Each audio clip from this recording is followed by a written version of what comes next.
하겠습니다. 또 충성된 증인으로 죽은 자들 가운데에서 먼저 나시고 땅의 임금들의 머리가 되신 예수 그리스도로 말미암아 은혜와 평강이 너에게 있기를 원하노라.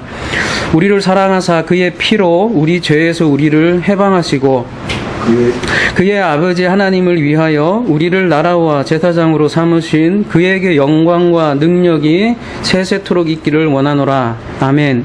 볼지어다 그가 구름을 타고 오시리라. 각 사람의 눈이 그를 보겠고 그를 찌른 자들도 볼 것이요 땅에 있는 모든 족속이 그로 말미암아 애곡하리니 그러하리라. 아멘. 지금 요한은 두 번씩이나 아멘 하고 있습니다. 그리고 마지막에는 나이 아멘. 또 그래서 진실로 그러합니다. 두 번 연달아서 고백을 하고 있습니다. 굉장히 문장만 봐도 굉장히 복받쳐 있는 요한을 알 수가 있습니다. 우리 지난 시간에는 5절까지 보았는데 오늘은 5절 후반부부터 이어서 보려고 합니다. 지난주의 말씀을 잠깐 상기하면 교회란 다름이 아니라 칠이 된 상태, 언약이 완성된 상태가 교회라는 것입니다. 하나님께서 부른 그 백성들이 교회인데 그 칠로 세우기 위해서 하나님께서 칠로 완성하시겠다는 것이 교회입니다. 그래서 그 칠의 상태가 은혜와 평강이라는 것입니다. 그 은혜와 평강이 그 된 상태가 교회라는 것을 저희들이 알아봤습니다. 근데 그 은혜와 평강은 어디로부터 오느냐? 우리에게서 오는 것이 아니라 바로 세계의 아포. 그것이 무엇입니까? 우리가 흔히 성부, 성자, 성령으로 알고 있지만 요한은 성부, 성령, 성자로 기술하고 있습니다. 왜 그랬습니까? 다분히 이 성막을 지금 염두에 두고 이렇게 얘기하는 요한은 그렇게 얘기를 하고 있습니다. 우리가 성막은 우리에게 많은 것들을 시사를 해줍니다. 성막을 알면 이게 하나님을 알 수 있다고 그렇게 얘기를 합니다. 하나님은 다양한 방식으로 계시를 합니다. 우리가 흔히 얘기하는 성부는 가장 지성소에 이렇게 있는 그분이시고요. 그 하나님이시고요. 다음은 말씀이십니다. 그래서 요한은 두 번째로 이 말씀이 나오는 거예요. 그러면 잘 생각해 보시죠. 말씀이 육신되어서 오는 거잖아요. 그렇기 때문에 이 순서가 이게 뭡니까? 이 성막의 순서가 사실은 맞죠. 그러니까 성부, 성령, 성자가 사실은 이 순서가 맞는데 그간 기독교에서는 왜 성부, 성자, 성령으로 했냐면 이 육신에 예수님을 강조하기 위해서 그렇게 한 거죠. 왜 그러냐면 요한계시록을 계속 다루면 알겠지만 계속해서 그 육신의 예수님이 구름을 타고 오실 거라는 그 생각을 계속 가지고 있어요. 그렇기 때문에 여러분 사도신경도 가만히 들다 보면 그러한 신념들이 다 들어가 있다는 거예요. 하나님은 그 우주 밖에 계시고 그 우주 밖에 계신 그분이 대기하고 있다가 오신다는 것이죠. 그래서 오늘 말씀이 이제 요한계시록 1장 7절이 어떻게 보면 요한계시록의 핵심 주제 성구인데요. 그렇게 구름 타고 오실 예수님을 아직도 많은 사람들이 기다리고 있고 그렇지만 요한계시록에서는 분명히 속히 오시리라고 했는데 이제 2000년이 넘고도 아직 안 오셨거든요. 예수님을 이렇게 성부, 성자, 성령으로 알고 그렇게 알고 있기 때문에 육신을 지금도 있고 어딘가에 있다고 생각하기 때문에 그분이 안 오시는 것이죠. 그래서 우리가 지난주 새 아포 1, 아포 2, 아포 3인데 이 예수 그리스도죠. 육신으로 입고 오신 하나님이 예수 그리스도고 말씀 자체이신 하나님, 이분도 하나님, 다 하나님이죠. 다 하나님인데 계시가 다르다는 거예요. 계시의 형태가. 그래서 우리가 굳이 이 하나님을 우리가 저희들이 이해 쉽게 생각하면 마음이라고 할 수 있어요. 여러분, 마음. 참 정의하기가 어려운데요. 우리가 정의할 수 없는 그분의 마음이라고 할 수 있어요. 근데 여러분, 우리의 마음은 뭘로 표현이 됩니까? 이 사람은 말로 표현이 되거든요. 우리가 사람이 하나님의 형상이라고 생각을 해보시면 이해가 될 수 있을 것 같아요. 이 말이 그런데 우리가 말이 표현되기 위해서는 반드시 뭐가 있어야 되냐면 육체가 있어야 돼요. 그래서 우리가 기독교에서는 그래서 부활을 굉장히 중요시해요. 예, 그래서 그 부활이 중요하신 이유는 중요하게 강조하는 이유는 육체가 있어야만 이 말이 나오고 이 말을 통해서 마음을 전달하는 것이죠. 그래서 우리 사람도 가만히 보면은 그 하나님의 형상이 그대로 담겨 있다고요. 우리의 그 마음, 그 사랑이라고 할 수 없는 그 하여튼 그 광대한 하나님의 그 마음이 우리의 말씀을 통해서 표현되는데 이 말씀을 담은 그릇은 우리의 육신이라는 거예요. 근데 나중에 더 다뤄보겠지만 이 사람이라고 해서 다 사람이 아니고요. 성경에서는 불신자들은 어떻게 표현을 하냐면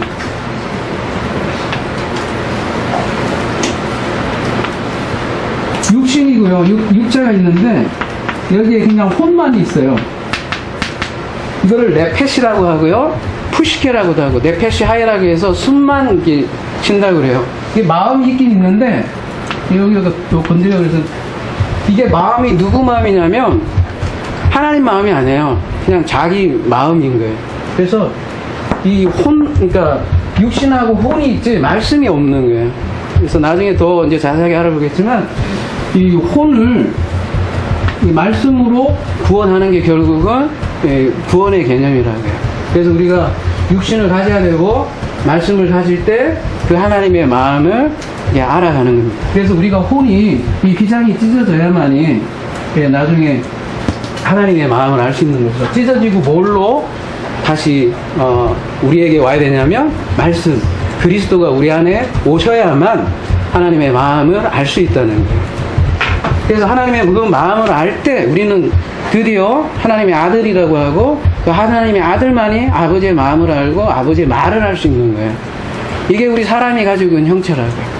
그러니까 삼일체가 그렇게 어려운 개념이 아니에요, 여러분. 그러니까 삼일체란 말은 성경에도 없고 이렇게 어떻게 보면 굉장히 쉬운 성막만 봐도 알 수 있는 건데 굉장히 그걸 교리화하기 때문에 마치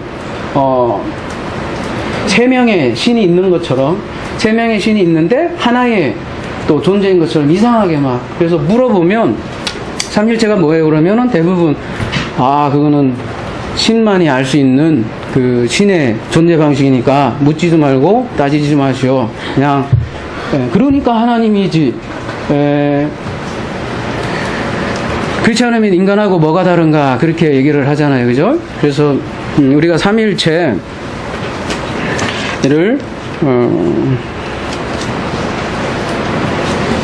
알아봤습니다. 그래서 우리가 지난주에는 이렇게 은혜와 평강의 그나는 이렇게 세 하나님, 즉 아버지, 말씀, 예수 그리스도에게서 은혜와 평강이 온다는 거죠. 근데 오늘은 그래서 이 예수 그리스도, 육신으로 오신 하나님, 예수 그리스도에 대해서 지금 추가 설명을 하는 겁니다.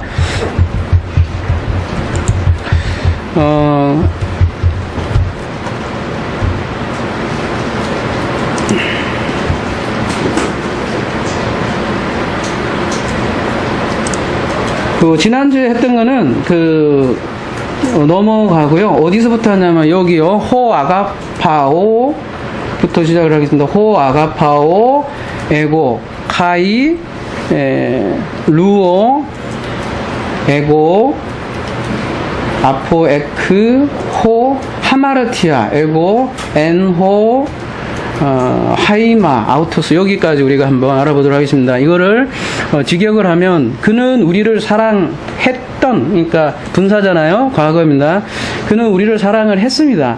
그리고 어떻게 사랑을 했냐면 그리고 또 카이가 붙어 있습니다. 그리고 그의 피로 우리의 죄로부터 우리를 해방하셨다 이렇게 얘기를 합니다. 해방하셨던 예수 그리스도라는 것입니다. 지금 은혜와 평강이 어디서 나오냐인데 예수 그리스도로 나오는 것입니다. 근데 그 예수 그리스도가 우리를 사랑을 했습니다. 근데 어떻게 사랑을 했냐면 그의 피로 우리를 죄로부터 우리를 해방을 시켰다라는 것입니다. 어떻게 우리를 해방시켰습니까? 지금 시제가 과거입니다. 우리를 죄를 이미 해방을 시켰다는 것입니다. 이게 우리의 뭐 선택, 의지 그런 걸 떠나서 이미 예수님께서 죄를 해방시켰고 죄를 해결했다고 지금 진술을 하고 있습니다. 죄란 무엇입니까? 우리가 종교와 복음 시간에 아주 길게 했지만 그걸 지금 다시 다 할 수는 없으니까요. 그 참고하시고요. 죄란 무엇인가? 짧게 얘기하면 여러분 무식이 죄예요. 그냥 간단히 얘기하면 무식이 죄. 무슨 무식이냐? 하나님을 알지 못하는 게 죄예요.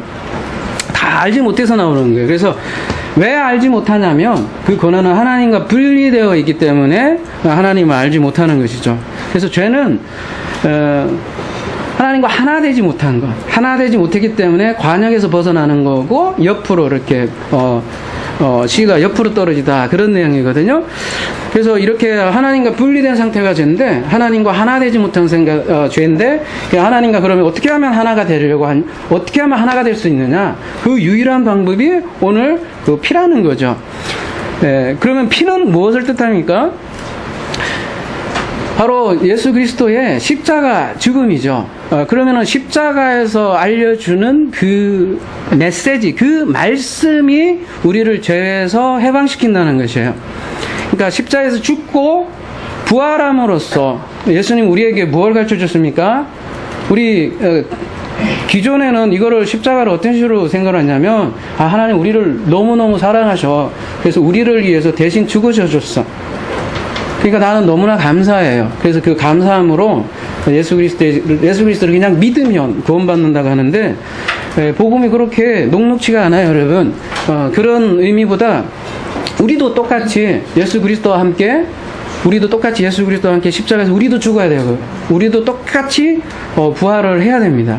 그러니까 그 죽음이 뭐고 부활이 뭔지 그 실체를 우리도 알아야 되고 우리도 내 안에서 실현해야 되고 성취해야 되는 게 자기를 부인하고 나를 따라오라는 것입니다. 성경에서 말하는 행함은 바로 그거예요. 예수 그리스도를 그대로 따라오라는 것이죠. 그러니까 그렇기 때문에 예수님께서 해결하셨고 우리는 그 해결된 그 방법대로 그대로 따라가기 때문에 우리가 구원이 되는 것입니다.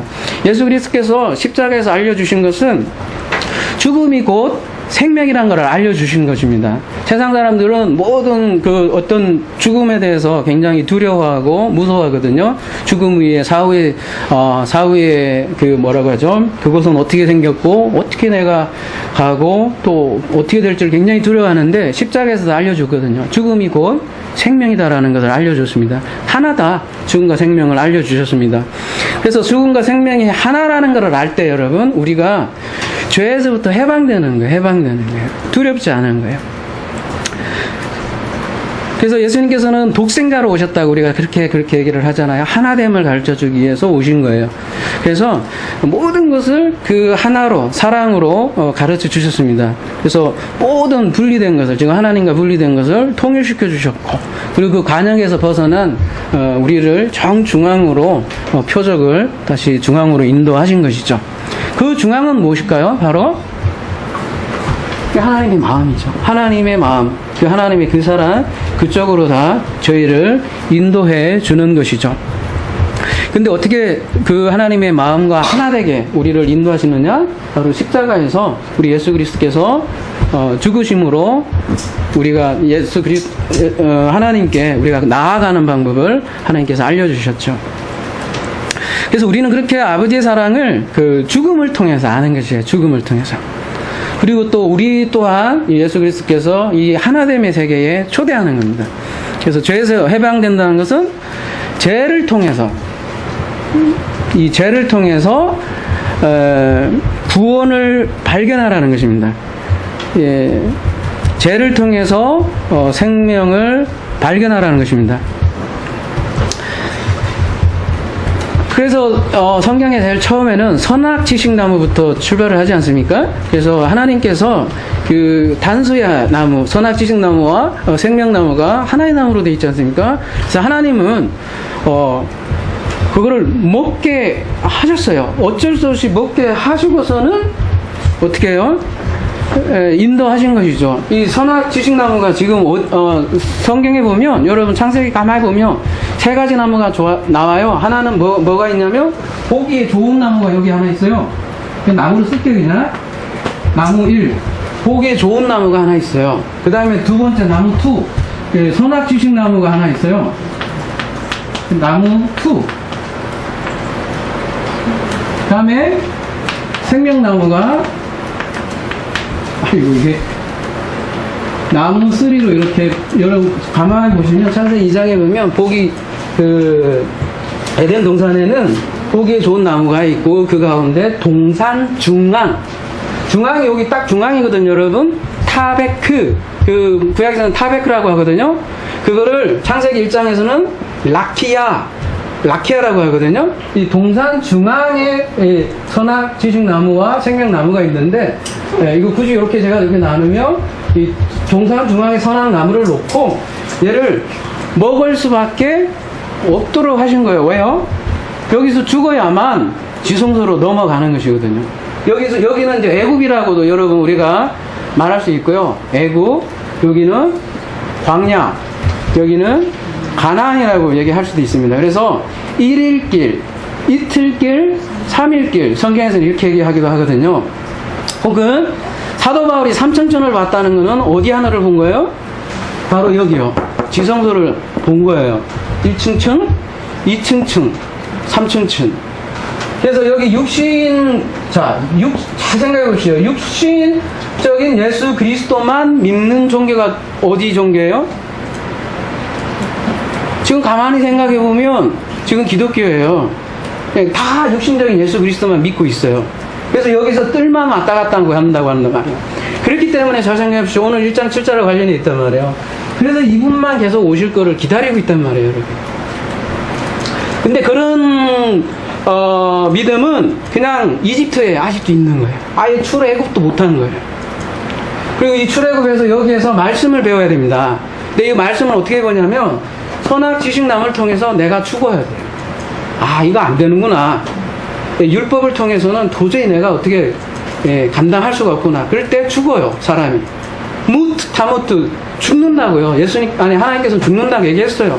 그 죽음은 너의 혼이 죽을 거라를 얘기하는 거예요. 너의 혼이 죽을 거다.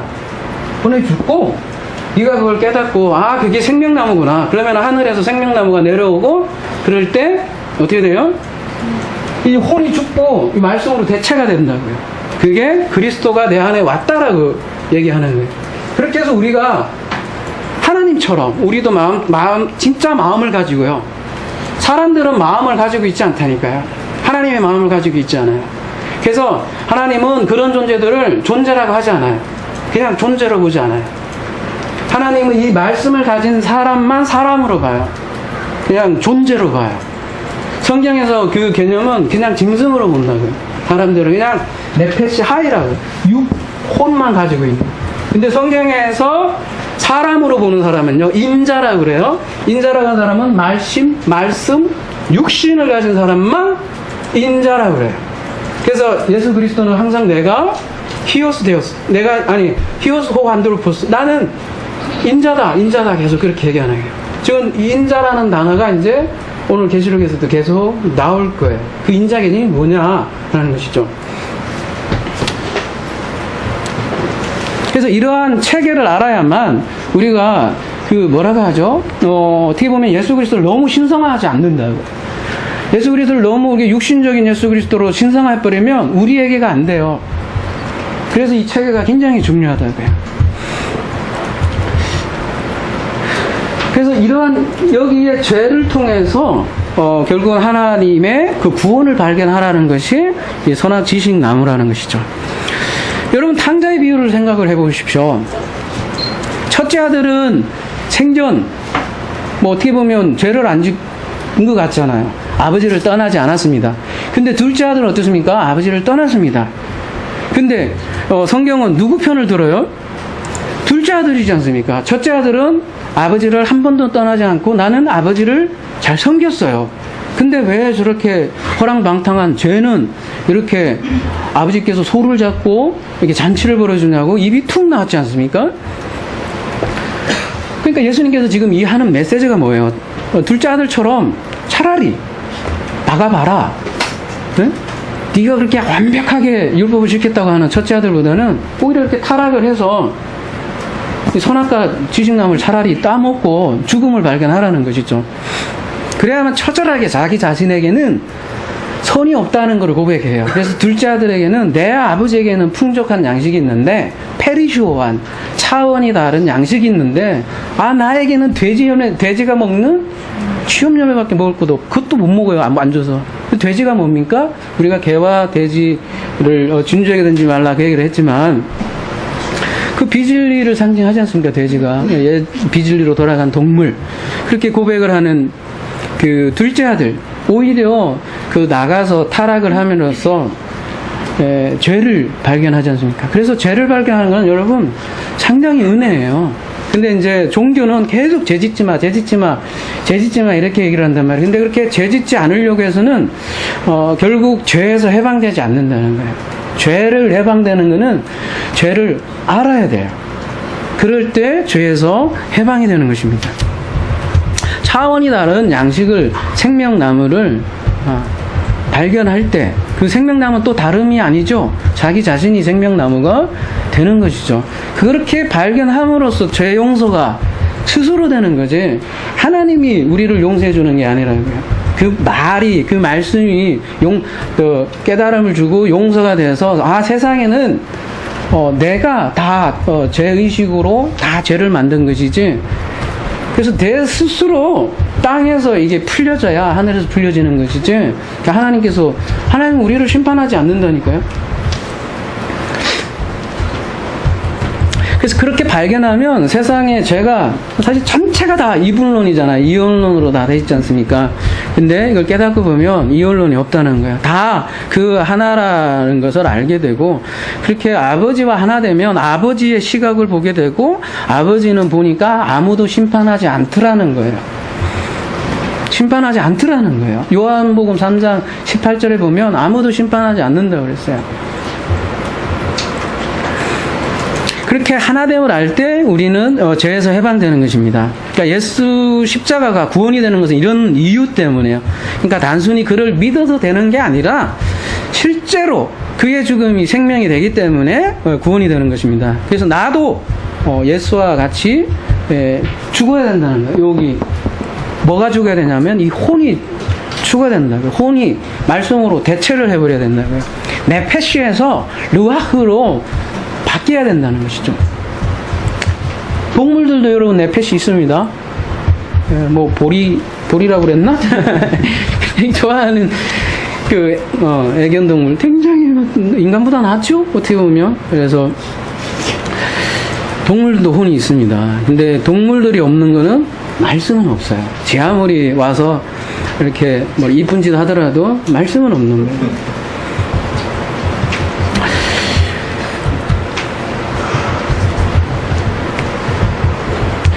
그리고 우리가 예수와 함께 죽는다. 그럴 때 그 의미는 그렇게 죽어보니까 그게 생명이구나.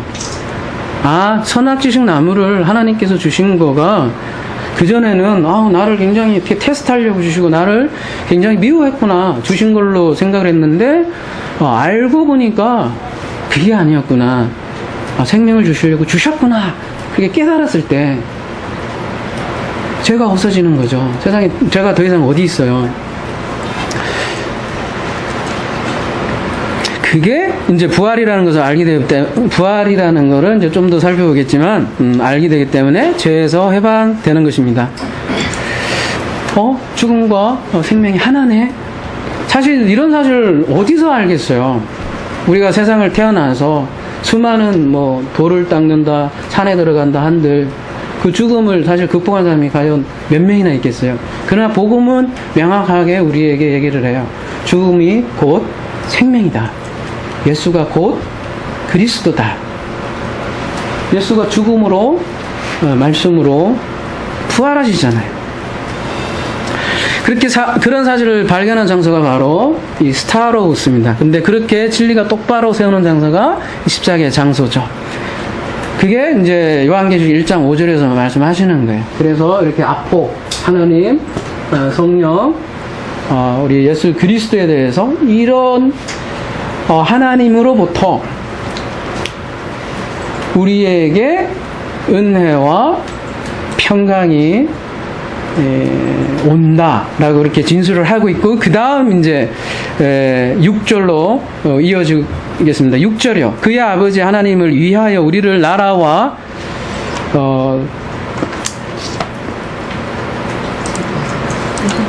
이걸 넘어갈게요.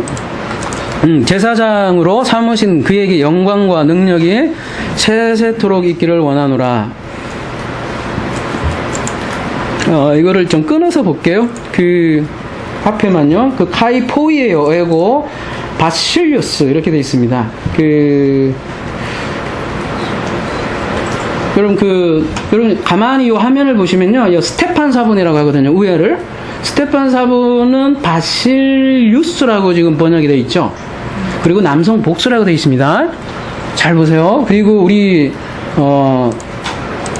알란트라고 그래야죠. 알란트 본문은 네슬란 알란트 27파는 바실레이아라고 되어 있어요. 그 둘이가 틀려요. 근데 지금 개역 개정은 바실레이아를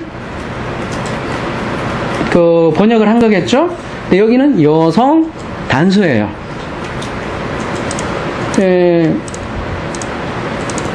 그래서 만약에 여성 단수라면 지금 나라와 제사장으로 이렇게 하면 맞고요.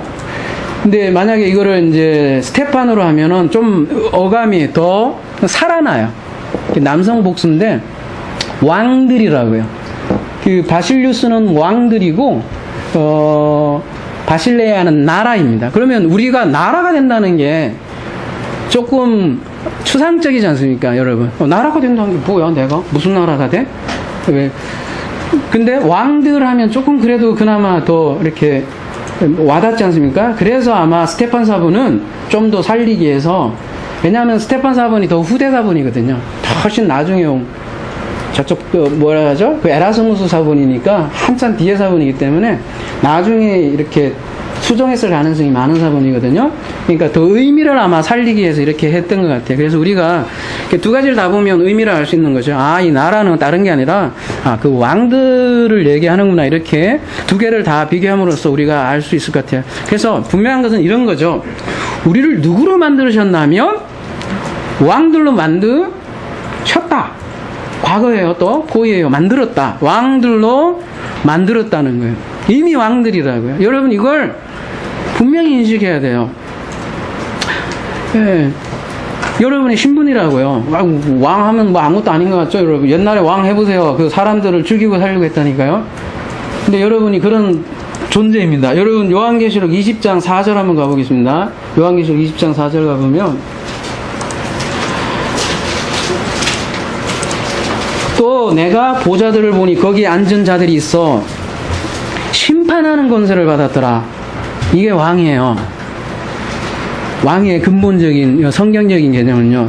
또 내가 보니 예수를 증언함과 하나님의 말씀 때문에 목배임을 당한 자들의 영혼들과 또 짐승과 그의 우상에게 경배하지 아니하고 그들의 이마손에 그의 표를 받지 아니한 자들이 살아서, 여러분 좀 말이 이상하지 않아요? 목배임을 당했는데 살았대요. 그게 무슨 얘기입니까? 네, 우리의 머리가 이 혼이 날아가고, 이게 우리 머리였던 거예요. 그전에는 이 머리가 날아가고 그리스도의 머리로 지금 바뀐 거예요. 이렇게 이제 이 그림을 제가 이렇게 해놓은 게 이걸로 대부분은 설명이 되거든요. 네. 그래서 우리의 머리는 혼이잖아요. 우리는 거듭나기 전에는 우리가 그냥 온통 머리인 거예요. 그래서 하나님의 마음도 없어요. 여기 비어있는 상태, 공허하고, 그 뭐라고 하죠? 그 창세기, 공허하고, 혼돈하고. 이게 그냥 마음, 온통 그냥 걱정, 건심, 욕심, 욕망. 마음이라고 할 수 없어요. 하나님의 마음은 이런 게 마음이 아니라고. 안식이고, 차원이 다른 거죠. 이거 사람들은 자기들이 마음을 가졌다고 하는데, 마음이 아니라 그걸 뭐라고 하냐면, 지옥이라고 그러는 거예요. 지옥. 딴 데 있는 게 아니에요. 지옥은 철저하게 존재의 개념이에요. 나중에 더 자세하게 알아볼 거예요. 그렇지만 이게 지옥이, 이게 혼돈하고 공허하고 이게. 근데 이 머리가 지금 바뀐 거를 지금 계시록은 뭐라고 표현하냐면 목배임을 당한 자들의 영혼들이 살아서 그리스도와 더불어 1000년 동안 왕노릇하리라, 이렇게 얘기를 하고 있습니다. 그래서 뭐 천년에 대해서는 나중에 자세히 보기로 하고요. 그러니까 지금 가장 중요한 건 뭐냐면 왕이 된다는 거는 심판권을 가지고 있다는 거예요. 심판권. 우리 저 산상순에 아마 심판에 대해서 지난주에 한번 다룬 것 같은데 참고해 보시고요. 아들이 심판해요. 심판은 하나님이 심판하잖아요, 여러분. 네. 항상 원리가 그래요. 나는 아무도 심판하지 않는다. 근데 아들에게 기동이 해준다. 근데 그 아들이 여러분 요한복음 5장 22절 함께 한번 봅시다. 요한복음 22절. 심판은 어떤 식으로 이루어지냐면 우리 월요일날 또 종교와 복음 주제가 심판이네요. 또 때마침. 그래서 그때 또 더 자세하게 보시고 오늘은 그냥 간략하게만 볼게요. 아버지께서 아무도 그렇죠? 심판하지 아니하시고 아무도 심판하지 않는다잖아요. 맞잖아요. 근데 심판을 다 아들에게 맡기신대요.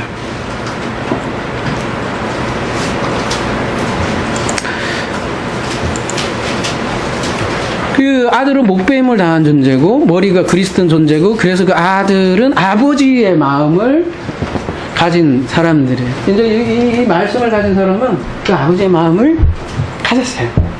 그 사람들만 심판을 하고 싶어서 하는 게 아니라 그 사람들이 가지고 있는 그 말씀이 그냥 하면 쫙 갈라져. 여러분이 심판하려고 하는 게 아니라니까. 여러분이 어떻게 진리를 얘기해 보세요. 그러면 어떻게 돼요? 쫙 갈라져요. 그러니까 예수님께서 그래서 내가 화평을 주러 온 게 아니라 검을 주러 왔다 이렇게 얘기하거든요. 그러니까 진리를 얘기하면요, 알고가 쭉쭉 갈라지듯이 쫙 갈라져요. 그래서 심판이 되는 거예요. 저 요한복음 12장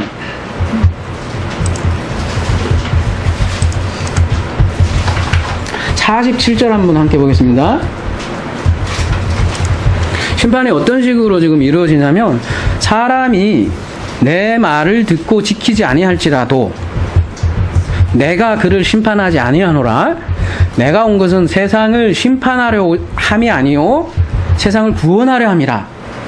나를 저버리고 내 말을 받지 아니하는 자를 심판할 리가 있으니 이 레마여 이때는 내 레마를 받지 아니한 자를 심판할 리가 있으니 곧 내가 한 그 로고스가 이 말이 마지막 날에 그를 심판하니라 이렇게 얘기합니다. 하나님은 심판하시지 않는데 심판은 예수의 그 로고스가 심판을 한다는 거예요. 그러니까 이 로고스가 툭 던져졌어요. 사실 우리가 나가는 말은 내 안의 마음은 레만데 근데 여러분이 이제 복음을 전할 때 내 안에 있는 말은 이거예요. 네? 이 마음이라는 거예요. 여러분이 그 하나님의 마음을 갖고 전하는데 전하는 순간 뭐가 되냐면 로고스밖에 안 돼요. 응? 왜냐하면 이게 사람의 언어가 그러니까. 근데 그 로고스로 레마를 알아듣는 사람이 있더란 얘기예요. 그 시기로 알아듣는 사람이 있다는 말이에요. 셋째 하늘의 언어를 알아듣는 사람이 있단 말이에요. 근데 그렇게 듣지 못하고 그냥 로고스를 그냥 들으면 그게 뭐라? 그 자체가 벌써 그 자체가 심판이라는 거예요. 알아듣지 못하는. 그러니까 예수님께서 오셔서 로고스로 말씀하셨어요. 근데 그 의도는 뭐냐면 레마예요. 다른 말로 얘기하면 율법을 통해서 내가 너희들이 이때까지 율법을 그렇게 들어왔으나 너희들은 아코우 이렇게 했으나 내가 진리로 너희들에게 레고스 얘기하는데 이렇게 얘기할 때 진리로 얘기한다. 네, 내가 율법으로 진리를 말한다. 이랬을 때 그거를 율법으로 받은 경우는 심판. 왜냐하면 율법 자체가 하라 하지 말라 아닙니까? 율법 자체가 두 개잖아요. 쪼개져 있지 않습니까? 심판이라는 근본적인 개념은 두 개로 구별하다는 얘기예요. 그냥 둘로 나눠지면 심판이 되는 거예요, 이미. 근데 구원은 뭐냐면 하나 돼버리는 거거든. 그러니까 두 개의 언어로, 그러니까 선, 악, 빛, 선, 어둠, 빛 이런 거의 언어로 이렇게 툭 던져줬어요. 그런데 그거를 둘로 안 알아듣고 하나로 알아듣는 사람들이 있더란 얘기예요. 선악지식나무와 생명나무로 이렇게 얘기를 해줬는데 하나로 알아듣는 사람이 있더란 얘기예요. 예수와 성령을 하나로 두 증인을 하나로 알아듣는 사람들이 있더란 얘기예요.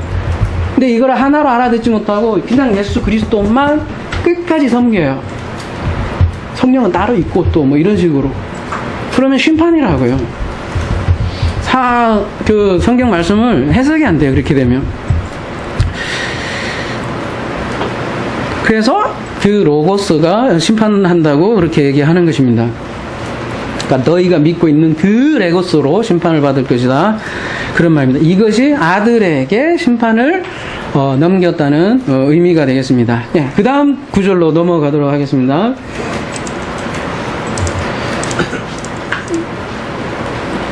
지금 제가 얘기하는 게 왕의 개념이야. 나라의 개념이고요.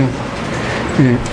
그 다음에 카이, 히에리오스, 호, 데오스, 카이, 파테르, 아우토스. 여기까지 볼게요. 직역을 하면요. 그리고 그의 아버지. 파테르잖아요. 그의 아버지가 호데오스래요. 그러니까 동격이죠. 그의 아버지 곧 호데오스를 위하여 이렇게 돼 있는데요.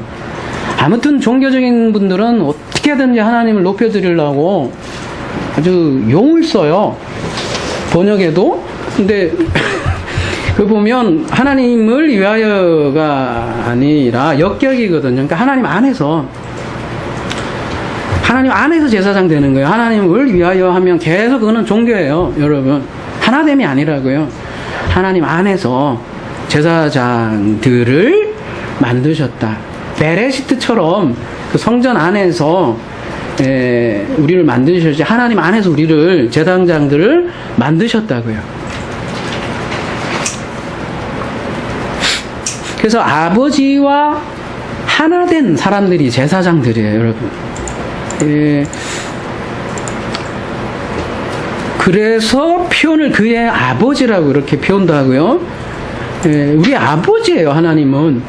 그 아버지 개념은 우리가 어릴 때 맨날 매 맞고 학대당하고 그런 아버지가 아니고, 그러니까 그런 아버지를 좀 아주 안 좋은 아버지를, 그런 잔상을 가지고 계신 분은 하나님도 그렇게 생각을 많이 하시는 것 같아요. 그런 세상적인 아버지가 아니라 성경에서 말하는 아버지는 아들과 하나인 아버지 개념이에요.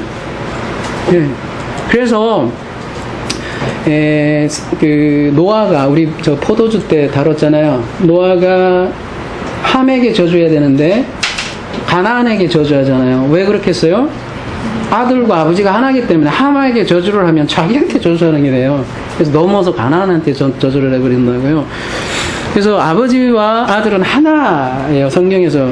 그래서 우리는, 하나님은 우리 아버지인데 이렇게 종의식을 가질 필요가 없다는 것이죠. 그리고 지금 제사장들이라는 이 개념은 어디에서 왔냐면, 여러분 출애굽기 19장 6절에서 온 거예요.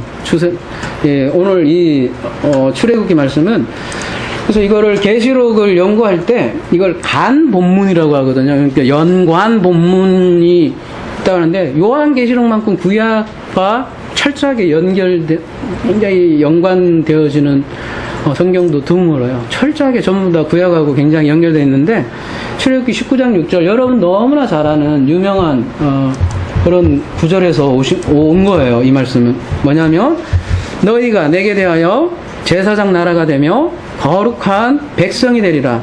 너는 이 말을 이스라엘 자손에게 전할지니라. 이렇게 여기에 보면 제사장 나라 이렇게 돼 있지 않습니까? 이 두 가지 개념이 그대로 요한계시록에 지금 들어가 있는 것이죠. 자, 정리를 하면, 심판을 하려면 반드시 아버지 안에 있는, 그러니까 아버지 안에 하나가 되어야 돼요. 그래서 제사장은 말하자면 이렇게 마주보는 게 아니라, 내가 육신인 내가 이렇게 마주보는 게 아니라, 둘이 여기에 그냥 아예 지성소에 들어가서 이렇게 둘이 손잡고 같이 이쪽을 봐야 돼요. 네? 여러분, 나중에 승천 개념 때 아마 알아볼 텐데, 우리 구름이 이렇게 하늘로 올라가지 않습니까? 구름이 그 땅을 섬기려면 올라가야 돼요. 올라가서 내가 하나님을 이렇게 바라보는 것이 아니라 같이 있어야 돼요.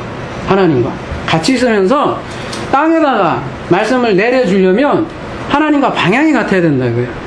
그러니까 여러분, 그 연인 관계는 어때요? 항상 같이 앉죠. 이렇게 마주보는 연인들은 뭔가 아직은 서먹서먹하거나 아직은 작업 중에 있거나 아직은 간보거나 뭐 그런 상태잖아요. 근데 진짜 연인은 같이 어떻게든 옆에 앉아서 이렇게 같이 이렇게 어깨동무하고 싶고 그러잖아요.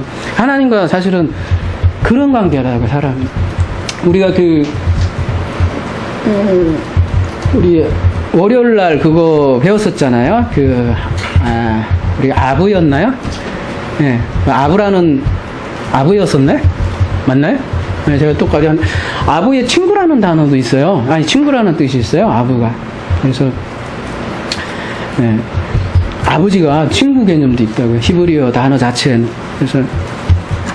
그래서 우편에 앉는다고 이제 표현을 하는 거예요. 우리 여러분 우편에 앉으면 뭐라고 해야 됩니까? 실질적으로 물리적으로 이 육체의 예수 그리스도가 하나님 우편에 앉는다는 게 아닙니다. 근데 이제 사도신경 보면 그런 느낌으로 돼 있는데 하나님이 영이신데요. 무슨 육체가 있어요. 근데 오른쪽 왼쪽이 어디 있어요? 오른쪽에 앉는다면 같이 앉는 거예요. 같이 앉아서 같이 다스린다는 개념이에요. 명예 회복된 표현이 우편에 앉았다, 오른편에 앉았다, 그렇게 얘기를 하는 것이죠. 하나됨의 다른 표현이에요. 말하자면 우편에 앉았다는 것은 아버지와 하나 됐다, 그런 개념하고 똑같은 거예요. 그래서 아버지와 마주보지 않고 똑같은 방향을 봐서 이제는 이웃 사랑에만 눈이 간다. 얼마나 여러분 감격스러운 표현이에요. 당시에 제사장 신분 생각을 해보세요. 이거 아무나 되는 거 아니에요. 진짜 최고의 신분만 왕과 제사장이 되는데 지금 우리 보고 왕과 제사장 됐다고 해요. 그러니까 요한이 어떻게 해요? 세속적으로 그런 게 아니라 요한이 갑자기 아멘 터지잖아요. 예. 자기가 쓰고도 너무너무 지금 감격스러운 거야. 여러분 제사장이라는 거는 쉽게 얘기해서 하늘과 땅을 연결하는 존재거든요. 그래서 말하자면 그런 거죠. 우리가 애벌레였지 않습니까? 그 나비를 보면 애벌레로 시작을 해서 꼬치에 들어가면 나비가 되거든요. 그러면 나비는 게 사실은 하늘과 땅을 이렇게 씨를 연결해주는 존재거든요. 그걸 메타포거든요. 근데 우리는 매일 죄인이에요, 그냥 죄인이에요. 그러면 계속 뭐로 머무는 거예요? 그냥 애벌레인 거예요. 끝까지 애벌레인 거예요. 근데 하나님은 그 애벌레이기를 원하지 않는다고요. 뭐로? 나비가 되라. 나비가 돼서 뭘 날라줘라? 씨를 이렇게 날라주라는 걸 이렇게 메타포로 세상에서 계시를 하잖아요. 여러분이 그러니까 왕과 제사장이 됐다는 얘기는 여러분이 애벌레는 꼬치에서 죽고 나비로 여러분이 탄생한 거예요. 메타포라고 해요. 우리 사람도 똑같아요. 여러분 보는 자만 볼 거예요. 그렇게 사는 사람이 있고 땅으로 사는 사람이 있고 기어다니는 사람이 있고 날아다니는 사람이 있고 그걸 다 짐승으로 해서 비유를 해서 얘기를 하는 것이죠. 이거를 알면 요한처럼 아멘이 터져 나온 거죠. 그래서 요한이 다음 얘기를 하는 거예요. 감격에 겨워서 아우토스 호 독사 카이오 크라토스 에이소 호 아이온 호 아이온 아멘 이렇게 하는 것이잖아요. 예. 이때 예수 그리스도죠. 그때 예수 그리스도에게 영광과 권능을 이렇게 돌리고 있는데 이거를 흔히 얘기로 송영이라고 그래요. 송영. 이게 우리가 찬송하는 송영 찬송을 해요. 우리가 할 때. 우리가 예배를 함께 하지 않습니까? 할 때 두 가지를 해요. 하나는 아이테오 찬송을 하나 하고 그 전에는 송영 찬송을 하는 거예요, 여러분. 송영 찬송이라는 건 바로 이런 거예요. 자기가 진실로 그 제사장이 되었을 때 아멘 터지는 거예요, 그냥. 그 하나님의 은혜 간격에서 아멘 터지는 게 송영 찬송이라고 해요. 내가 아버지와 하나 돼서 이제는 같은 방향을 보고 내가 천사가 돼서 내가 그냥 나팔로 아멘 때리는 게 송영 찬송이라고 해요. 지금 그 장면이에요. 그래서 요한계시록은 그 당시에 예배에 많이 활용이 됐어요. 굉장히 예배 용어가 많아요. 뒤에도 멋진 시도 많고. 그래서 예배로 이해해도 좋을 그런 계시록이에요. 그런 의미에서 주일날 이게 예배 때 계시록 하는 거는 참 복음 중에 복음이고 좋은 거예요. 이거를 무슨 무시무시한 예언으로 자꾸 막 가니까 이상한 거지. 이게 굉장히 예배에도 좋은 게 요한계시록이에요. 자, 그래서 그 영광과 권능을 예수 그리스도에게 돌리는데 이게 무슨 의미냐면 그 흔히 얘기하는 그 영광 돌리는 그 개념하고 또 달라요. 무슨 말인가 하면 모든 심판한 권세가 이제 아들에게 기동이 되었다는 것이에요. 왜냐하면 영광의 가장 기본적인 의미가 뭐냐면 보이지 않는 것의 나타남이 독사예요. 뭔가 나타나면 독사예요.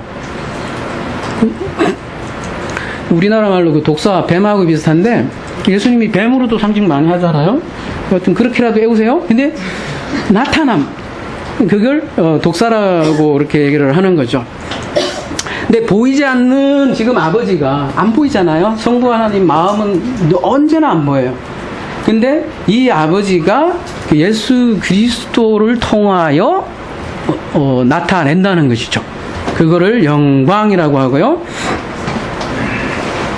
아들을 통해서 영광을 보인다고요.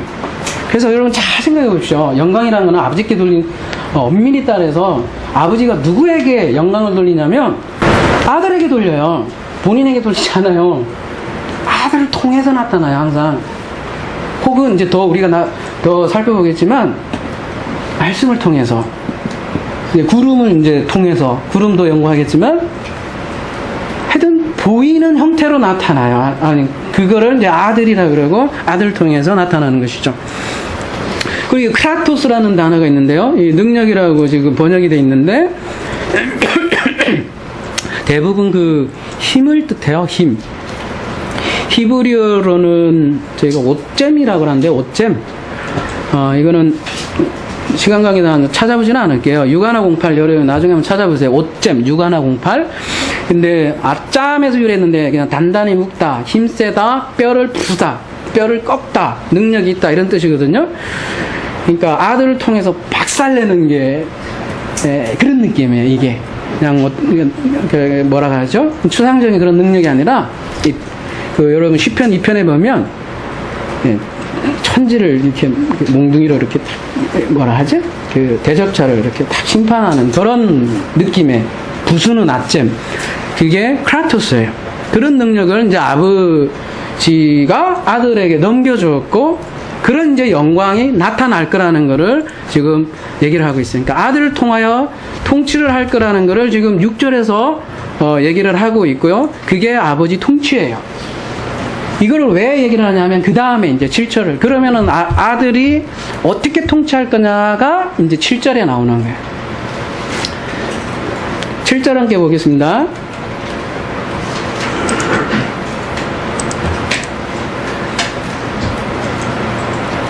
볼지어다 그가 구름을 타고 오시리라. 각 사람의 눈이 그를 보겠고 그를 찌른 자들도 볼 것이요 땅에 있는 모든 족속이 그로 말미암아 애국하리니 그러하리라. 아멘. 이렇게 되어 있습니다. 나이 아멘 두 번 이렇게 아멘 아멘 하고 똑같습니다. 그래서 문제도 많고 탈도 많은 구름을 타고 오시리라. 이런 문장 한번 보겠습니다. 실제로 구름을 타고 오는 건지. 여러분 이게 요한계시록에 어떻게 보면 주제 구절이에요. 그래서 전 구절에서 예수 그리스도에게 영광과 통치를 넘겨줬다고 그랬지 않습니까? 그래서 아멘을 했고 그리고 또 7절에서 나이 아멘 두 번이나 아멘 아멘을 때렸거든요. 그 얘기는 문학적으로도 강조를 엄청 하는 거예요. 아멘 아멘 하고 이게 진리다. 이게 아멘이 그냥 단순히 여러분 그냥 내가 뭐 이렇게 목사가 좋은 얘기하면 그냥 내 마음에 들어 이게 아니라 이게 진리입니다. 이게 진리입니다. 예수님께서 강조할 때 그러잖아요. 아멘 아멘 레고수 내가 진리로 너에게 말하느냐 할 때는 진리를 강조하는 거거든요. 그러니까 지금 두 번이나 얘기한다는 거는 우리를 왕들과 제사장으로 만들고요. 여러분을요. 그리고 지금 구름을 타고 그 왕들과 제사장으로 만들어서 그러면 이 땅을 어떻게 다스리는가를 지금 나타내는 진리의 핵심을 보여주는 것이죠. 쉽게 말하면요. 여러분 어떻게 하면 내가 천국이 되는가를 핵심을 보여주는 거예요. 내가. 그럼 천국이 뭐냐면 결론부터 말씀드리면 바로 여러분이에요. 예수님께서 천국이 가까이 왔다 이렇게 얘기할 때 그 가까이는 누구냐면 내가 왔다라는 얘기예요. 그냥 내가 천국이다 그런 얘기예요. 어디서 찾지 마. 너희 안에 너희 안에 있잖아 할 때 예수님이 그 안에 이렇게 바리새인들 안에 있었다. 바리새인이 천국이 아니라 너희들 안에 있는 내가 천국이지 않느냐 그 얘기란 말이에요. 그 얘기는 뭐냐면 그 아들들이 천국이라고 해요. 천국의 실체는 우리가 뭐 장소를 떠나서 장소는 그 다음 문제고요. 장소 문제는 한참 뒤에 얘기하기로 하고요. 일단 그 존재가 천국이에요. 천국. 다른 게 천국이 아니고. 그래서 6절은 우리를 천국으로 만드셨다는 내용이에요. 나라와 왕들이 뭐예요? 그게 천국이죠. 하늘의 왕국, 거기서 다스리는 우리를 만드셨고 7절은 그 천국이 어떻게 실제로 이루어지는가를 설명하고 있어요. 한번 봅시다. 이두 볼지어다 이거 할 때도 이것도 굉장히 뭐라고 하죠? 감탄사거든요. 이두 볼지어다 해갖고 아마 이거 읽을 때는 옛날에는 이게 한 사람이 이게 읽어주거든요. 이두 옛날에 우리나라 판소리 있지 않습니까? 판소리 할 때 이렇게 딱 흥을 하면서 할 때 이렇게 다른 사람은 얼쑤 하고 이렇게 듣잖아요. 옛날에 이런 게 없을 때 나머지는 다 문맹자들이거든요. 그럴 때 한 사람이 불러줄 때는 이게 굉장히 스토리를 재밌게 해가면서 읽었다고 그래요. 예를 들면 공간보고서는 재밌잖아요. 스토리도 있고. 그러니까 이런 거 할 때 그냥 읽지 않고 에이도 막 그렇게 굉장히 강조를 했을 거라고요. 제가 왜 이런 말씀 드리냐면 그런 걸 좀 느껴보라고요. 이렇게 좀 요한이 어떤 마음으로 했을 거고 그때 듣던 사람들이 벌지어다 이러니까 어떻게 했어요? 자, 이두 엘코마이 메타호 네펠레 이렇게 돼 있는데요. 우리 잠시 냉정하게 다시 그 문법을 좀 냉정하게 봅시다. 그 지난번에도 마찬가지지만 요 엘코마이가 동사, 직설법, 현재예요. 중간 수동태 디포, 단수 3인칭. 아이고 말도 어려운 거 많네, 그죠? 근데 뭐 상식적으로 우리 저 중수 디포라고 돼 있는데요. 우리 뭐 프루시코마이에 우리는 수준이 대단히 높으니까 그 수동태의 형태를 갖고 있지만 디포넌트는요 수동태의 형태를 가지고 있지만 내용은 능동태라는 게 이 디포넌트예요. 예. 그러니까 실제로 그러니까 여러분은 그냥 능동으로 보시면 돼요. 근데 형태는 이게 헬라어는 형태가 굉장히 많잖아요. 그게 이제 수동의 느낌인데 해석은 그냥 능동으로 하라는 얘기예요. 우리나라에는 문법이 없어요. 그래서 이 디포넌트는 따라서 재개용법으로도 사용된대요. 예를 들면 himself 뭐 이런 거. 아무튼 능동이에요. 그리고 중요한 거는 지금 엘코마이는 현재라는 얘기예요. 미래가 아닙니다. 그러니까 이걸 왜 오실이라고 번역을 했을까요? 여러분? 안 왔거든. 안 왔거든, 그 사람들에게는. 잘 생각해 보시라고요. 온 사람에는 이렇게 번역 안 해요. 이게 현실 안 된 사람은, 이거가 뭔지 모르는 사람은요, 그래서 그냥 예수 그리스도는 여기, 그냥 여기다 놓을까요? 여기 그냥 예수가 있어요. 예수에서. 안 오셨거든요, 말하자면. 그러니까 그냥, 안 왔으니까 와야지. 그렇게 문법도 그렇게 오시리라 해야죠. 근데 지금 분명히 현재란 말이에요. 그래서 예수 그리스도는 지금 오고 계신다. 이렇게 번역을 해야 돼요. 지금 21세기도 마찬가지예요. 여러분 지금 말씀을 듣는 지금 이 순간 오고 계세요. 어떤 사람에게는 2억만 년 지나도 안 와요. 진짜예요. 그렇게 오시지 않는다니까요. 그런데 이 말씀을 듣는 자에게는, 그래서 계시록 2장 3장에는 귀 있는 자는 들을지어다 그러잖아요. 듣는 자에게는 지금 딱 오신다니까요. 그분이 오신다니까, 말 그대로.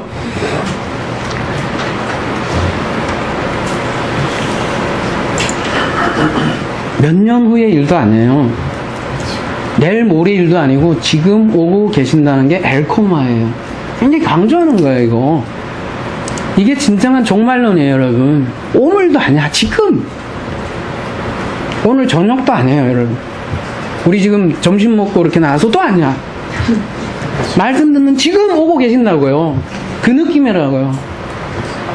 응? 그 당시에 이렇게 두루마리 쫙 들고 지금 오고 있다니까, 그 얘기라니까요. 자, 구름에 대해서 한번 알아보도록 하겠습니다. 구름이 네펠레인데, 여러분, 이것도 그래요. 타고를 상상력을 발휘해서 메타인데, 여러분, 그 소유격과 하면 연합을 뜻하거든요. 함께. 메타. 항상 메타를 함께로 쓰는데, 여기서만 손오공이 구름 타는 것처럼 타고를 이렇게 번역을 해놨어요. 왜 그래요? 이렇게 생각하니까 그런 거예요.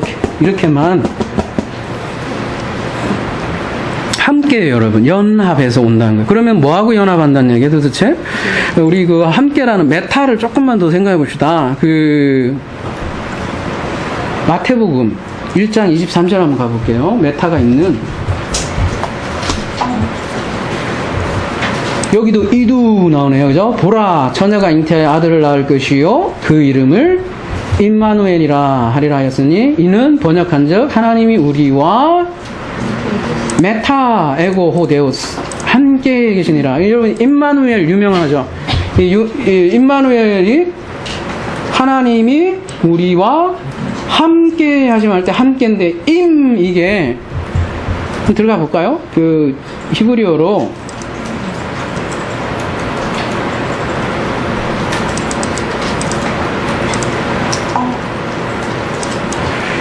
6005 한번 들어가 볼게요. 6005 들어가 보면 여기 보세요. 요게 임인데요. 요게 임.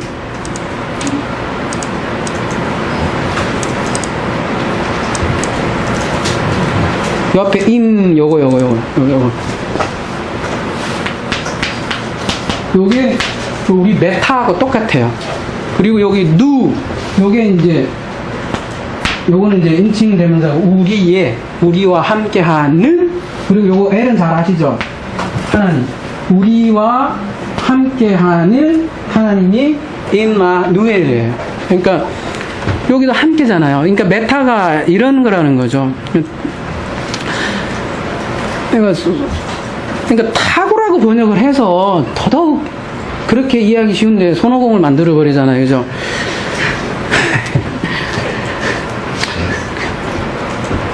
자, 그러면 우리 예수 그리스도는 구름과가 아니고요. 구름들이에요. 예, 왜냐하면 이게 굉장히 중요한 거예요, 여러분. 다시요. 그 계시록 1장 7절로 가보겠습니다.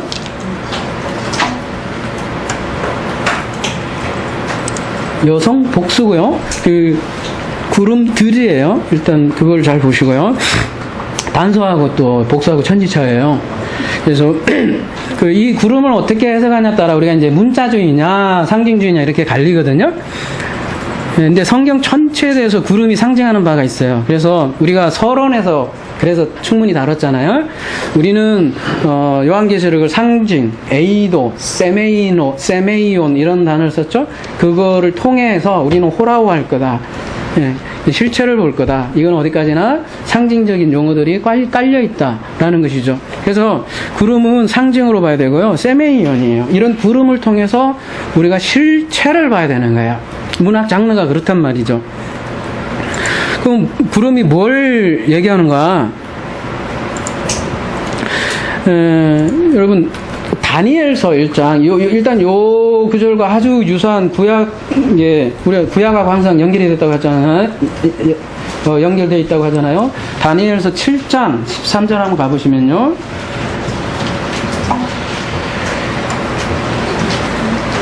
내가 또 밤 이상 중에 보았는데 인자 같은 이가 하늘 구름을 타고 옛적부터 항상 계신 자에게 나와 그 앞에 인도되매. 여러분 나중에 우리가 BMW 때도 다룰 거예요. 아주 자세하게 별도로 오늘요. 그러니까 왜 그러냐면 이 오전 예배 때 이걸 구름을 다 할 수 없어요. 왜냐면 여러분 구름을 정확히 해야 이게 뭔지 따지든지 아니면 알든지 그러잖아요. 그 막연히 그러면 안 되잖아요. 그래서 오후 때 구름에 대해서 다시 구름만 우리가 정확히 살펴볼게요. 그때 살펴보겠지만 아주 독특한 거는 구름은 전체가 단수로 써 있어요. 구약에. 여기만 복수로 써 있어요. 여기만. 근데 예수님은 요거를 인용을 하시는 거란 말이에요. 그 마태복음 이제 종말 강화 때도 그런데 그 구름을 타고라고 여기도 또 이렇게 되나 있는데 아까 임이잖아요, 그죠? 함께 구름과 함께 가는 건데 이렇게 해놨어요. 그렇고 그리고 타고 와서 이렇게 돼 있는데요, 그죠? 타고 와서도 우리 그 영어로 얘기하면 뭐라고 해야 되나요? 그 도착하다, 그 이르러 그런 뜻이거든요. 하여튼 옛적부터 항상 계신 이에게 나아가 그 앞으로 인도됨에 그에게 건세와 영광과 나라를 주고 요런 내용을 잘 봐야 돼요. 왜 이렇게 구름과 함께 그 옛적부터 계신 이에게 도착했는가? 예? 그 장소가 어디든 간에 하여간에 그에게 건세와 영광과 나라를 준대요. 모든 백성의 나라들과 다른 언어를 말하고 모든 자에게 그를 섬기게 하였으니 그의 건세는 소멸되지 아니하는 영원한 건세요 그의 나라는 멸망하지 아니할 것이요. 우리 아까 요한계시록에 그에게 심판권을 넘기는 거랑 장면이 똑같지 않습니까? 그리고 이 다니엘 7장 13절에 그 인자는 이거 에낫인데 이거 아람어예요. 에낫인데 그냥 단순한 인간을 뜻하는 세머예요. 그냥 인간이에요. 그야말로. 다니엘이 지금 보고 있는 거는 우리 앞에 여러분 내용 별도로 보시면 곰 있고 표범 있고 다른 짐승들이 등장을 해요. 근데 이 곰하고 표범하고 다른 게 생긴 인간같이 생긴 사람이라고 이렇게 표현해서 에낫이라고 쓴 것뿐이란 말이죠. 근데 그 인간 같은 사람이, 그러니까 인간 같은 이가 옛적부터 항상 계신 이에게 나아가 그분 앞으로 이렇게 인도된다. 이게 그런 내용이에요. 그리고 그 나아감 이런 뜻이 하나님이 이렇게 오신다는 것보다는 인자 같은 사람이 나아가는 게 하늘에서 땅으로 오는 게 아니라고요. 그러니까 인자 같은 이가 하늘 보좌에 나아가는 거라고. 오히려 거꾸로. 뭐를 하기 위해서? 그 심판권을 받기 위해서요. 방향이 그러니까 하늘에서 하늘을 향해 지금 그 인자가 도착하는 거라고요. 다니엘서는 그래요. 그러니까 이게 재림 얘기가 아니라고요. 일단 다니엘서 7장 13절은 재림 얘기가 아니라 오히려 이 환상은 그리스도가 부활하신 다음에 하나님 우편으로 올라가시는 그 장면이라고요. 아까 하나님 우편에 가신다는 거는 그가 심판권을 갖는 그런 장면이라고 했지 않습니까?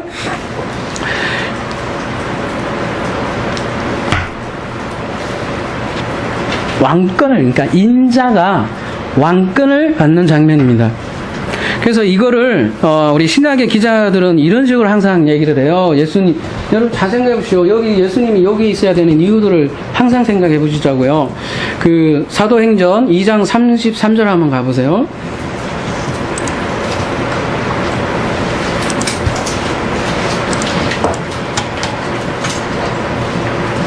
하나님이 오른손으로 예수를 높이심에 이렇게 되잖아요. 하나님이 오른손으로 예수를 높이심에 이렇게 되어 있지 않습니까? 그가 약속하신 성령을 아버지께 받아서 그죠? 네, 잘 생각해 보시라고요. 근데 우리 지금 필리에케 교리는 어떻게 돼요? 그 서양 카톨릭하고 동양 카톨릭 싸웠을 때 그 성령에 대해서 왈가불가다가 다 찢어졌잖아요. 네, 동방은 아버지로부터 나온다고 그러고 그 다음에 서방은 아버지와 아들로부터 성령이 나온다 해서 그걸 필리오케의 논쟁이라고 하거든요. 예, 근데 우리는 서방을 따라온 게 캐톨릭이고 프로테스탄트예요. 근데 이런 거 보면 보세요. 하나님이 오른손으로 예수를 높이고 그 약속하신 성령을 아버지께서 받아요. 오히려 너희가 보고 듣는 이것을 부어주셨느니라 이렇게 얘기하지 않습니까? 그리고 이스라엘의 회개함과 제사함을 주시려고 사도행전 5장 31절 이스라엘에게 회개함과 제사함을 주시려고 그를 오른손으로 높이사 임금과 구주로 삼으셨니라. 이 말씀이 지금 다니엘서 그거의 성취라는 거죠. 예, 근데 그 다니엘서 7장의 문맥은 여러분 뭐냐 하면 세상 나라 심판이에요. 심판의 개념. 그러니까 왜 그 왕권을 받냐면 심판을 하려고 그거를 왕권을 받는다고요. 그러니까 지금 인자라는 그 단어가 나오면 여러분 반드시 심판이라는 거를 생각을 하셔야 돼요. 그래서 오늘 예수님은 예수님은 그 공관복음에서도 자주 이 다니엘서 7장 13절 14절을 굉장히 염두에 두고 말씀을 많이 하세요. 인자라는 말을 굉장히 자주 사용하세요. 한번 볼게요. 몇 구절. 마태복음 10장 23절. 그래서 인자가 들어가면 꼭 항상 심판이 나와요. 이 동네에서 너희를 박해하거든 저 동네로 피하라. 내가 진실로 너희에게로는 이스라엘의 모든 동네를 다 다니지 못하여 인자가 오리라. 이렇게 되어 있습니다. 마태복음 16장 28절 보면 진실로 너희에게 이르노니 여기 서 있는 사람 중에 죽기 전에 많은 날도 아니에요. 인자가 그 왕권을 가지고 오는 것을 볼 자들도 있느니라. 이렇게 이때도 인자를 사용하고요. 인자를 사용할 때는 뭘 쓰냐면 왕권을 가지고 오는 것을 보리라.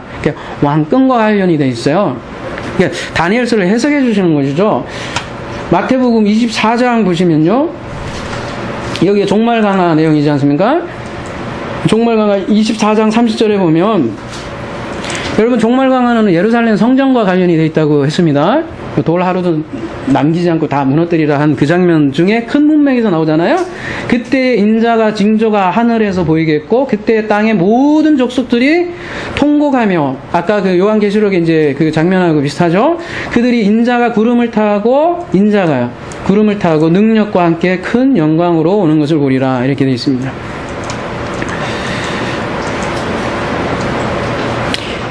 이때 구름이 여성 복수예요. 이거 복수예요. 저 원문으로 나중에 오후 시간에 자세하게 볼게요. 마태복음 24장 44절 좀 더 가보시면 이러므로 너희도 준비하기 있으라. 생각하지 않을 때에 인자가 오리라. 이렇게 되어 있습니다. 이거 하나 더 볼게요. 이거는 좀 중요한 거기 때문에 25장 31절 보면요. 천사가 등장해요.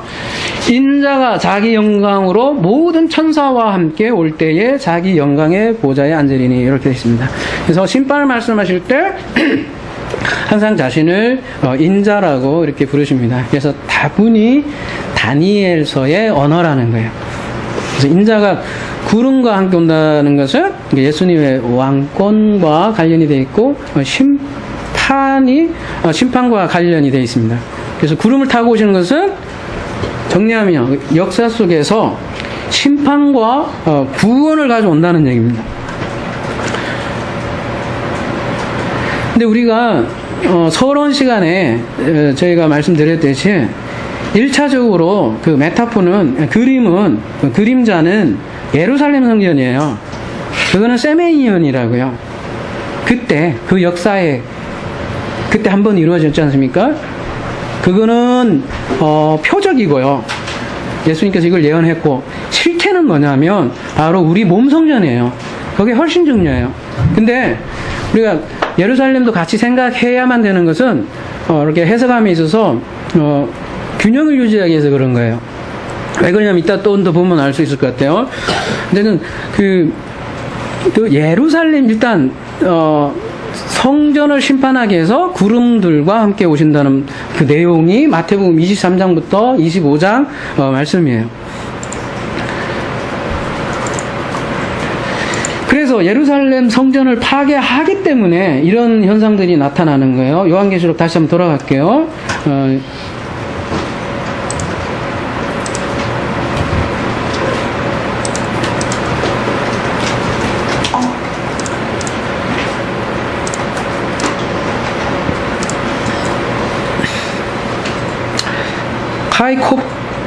카이호라오 아우토스파스 옵달모스 여기까지 되어 있잖아요.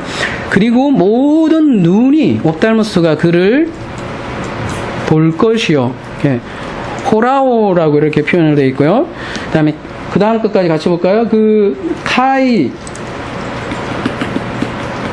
호스티스 아우토스 에켄테오 그러니까 그리고 그를 찔렀던 자들도 그 다음에 또 한꺼번에 다 할게요. 그리고 카이콥토 에피 아우토스파스 호 휠레 호게 그리고 땅에 있는 근데 여기 이제 땅이라고 돼 있는데 우리가 그냥 막연히 땅 하면 이게 막연해져요. 그 예루살렘 성전, 그 예루살렘을, 이스라엘을 얘기하거든요. 땅을. 그 땅에 있는 족속이, 이게 모든 그 뭐라고 해야 되나요? 전 인류 전체라는 게 아니라 모든 지파, 이게 종족, 시족, 지파라는 뜻이 있는데, 그러니까 이스라엘에 있는 모든 지파가 그를 인하여 애곡할 것이다 라는 뜻이거든요. 직역을 하면은. 그래서 여러분 그 스가랴, 어쩔 수 없이 우리 구약을 좀 많이 봐야 될 것 같아요. 스가랴 12장 10절 한번 보세요. 이 예언을 한 게 있어요. 이스라엘 심판에 대해서 스가랴가 예언을 했는데요. 이렇게 예언을 했어요. 내가 다윗의 집과 예루살렘 주민에게 은총과 강구하는 심령을 부어 주리니 그들이 그 찌른 바 그를 바라보고 그를 위하여 애통하기를 독자를 위하여 애통하듯 하며 그를 위하여 통곡하기를 장자를 위하여 통곡하듯 하리라. 이렇게 있습니다. 그러니까 스가랴 12장부터 14장은요. 이스라엘의 메시아의 도래를 지금 예언을 하고 있어요. 이러한 문맥에서 나온 거예요. 그러니까 이 문맥은 이스라엘이 그 나중에 일어날 그 회개, 애통, 그런 거를 그리는 게 스가랴거든요. 그리고 아까 마태복음 24장 30절에도 봤죠? 그 땅의 모든 족속들이 통곡한다는 그 표현 아까 기억나시죠? 안 들어갈게요.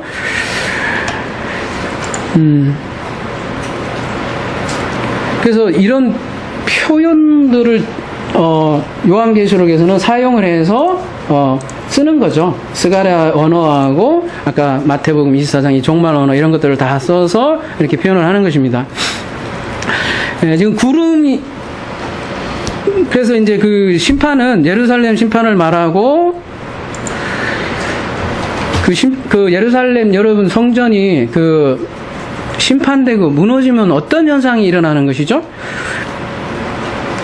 대단한 거잖아요. 이스라엘 민족에게는 예루살렘 성전은 옛 하늘과 옛 땅이었죠. 그들의 모든 전전제였고 그들의 그 하나님이 그곳에 계시다고 하셨고, 그래서 그들은 실제로 로마 그 황제가 그거를 무너뜨렸을 때 절대로 그거를 무너뜨리지 못한다고 생각을 했어요. 왜냐하면 지성소에 하나님이 계시기 때문에 그 지성소를 딱 건들면 어떻게 돼요? 딱 죽는 줄 알았어요. 그냥 퍽 해갖고. 근데 그냥 안 그러네. 싹 다 그냥 뭉개버렸네. 그러니까 이스라엘 사람들이 얼마나 허망하겠어요. 아니 그 지성소 딱 건들면 막 예전에 보면 막 지지직해서 전기 나서 막 다 죽는 장면 그런 비슷한 거 나왔었잖아요. 우사인가요? 우사? 근데 다 그냥 로마가 그냥 다 꽝그리 다 뭉개네요. 그러니까 얼마나 그냥 애국하고 난리도 아니겠습니까? 그리고 로마 군대가 들어갔더니 그 요세푸스에 보면 그렇게 나와요.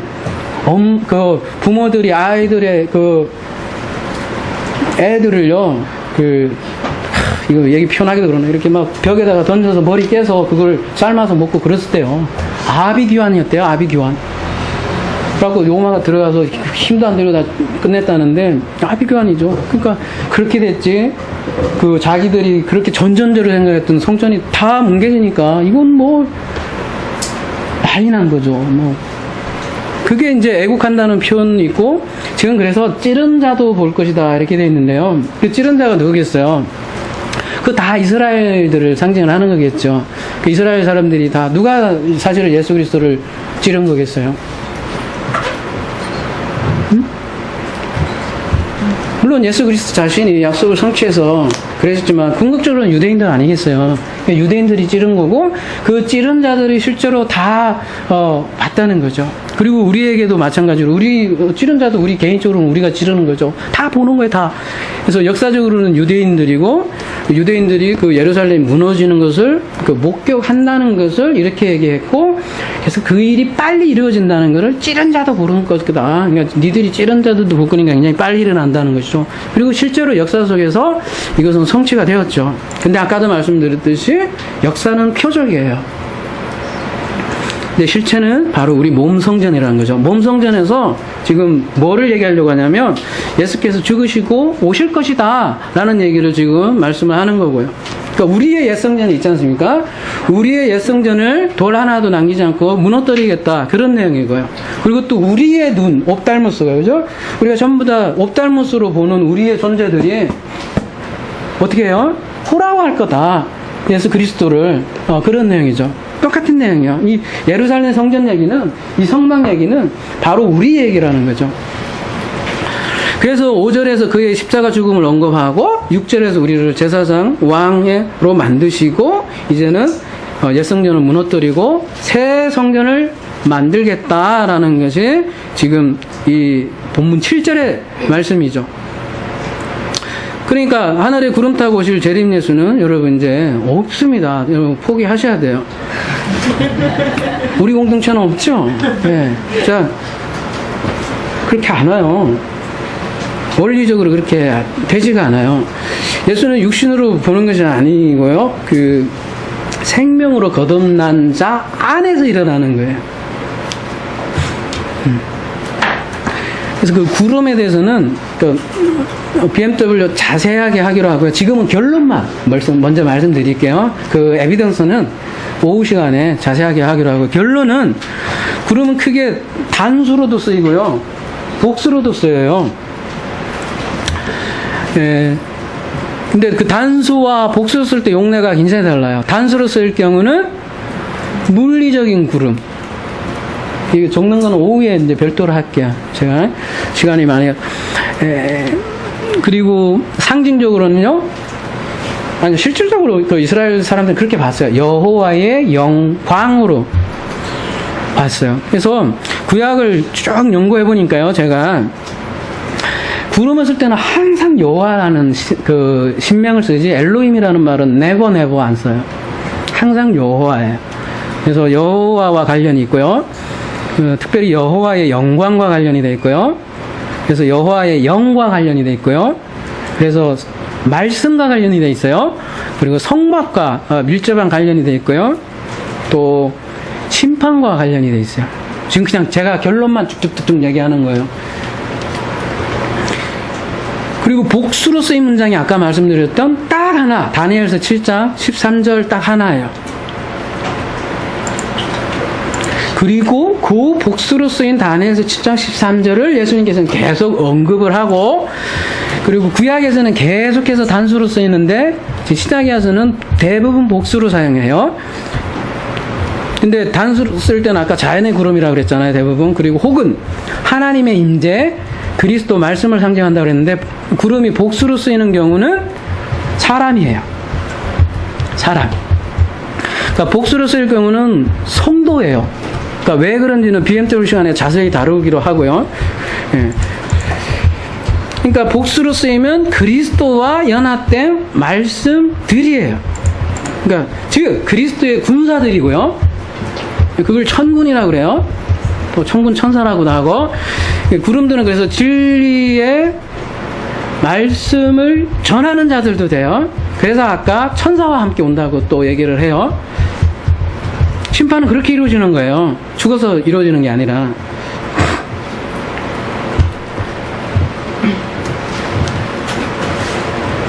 우리가 계속 말씀 많이 하잖아요. 우리가 말씀이라는 얘기를 제가 많이 드렸잖아요. 요한계시록 19장 9절에 보면 이들이 청함을 받은 자, 이들이 하나님의 참되신 말씀들이다, 그렇게 얘기를 많이 하잖아요. 그래서 따라서 구름과 함께 온다는 것은 진리를 전하는 자들과 함께 오신다는 거예요. 이해되시죠? 그래서 마태복음 16장 27절이, 그래서 이게 이제 그렇게 하면 여러분 이해가 되실 거예요. 마태복음 16장 아까 다뤘던 건데, 인자가 아버지의 영광으로 그 천사들과 함께 오리니 그때 각 사람이 행한 대로 갚으리라. 이럴 때 천사들은 뭐냐면 복음을 전하는 자들을 통해서 예수님이 오신다니까요.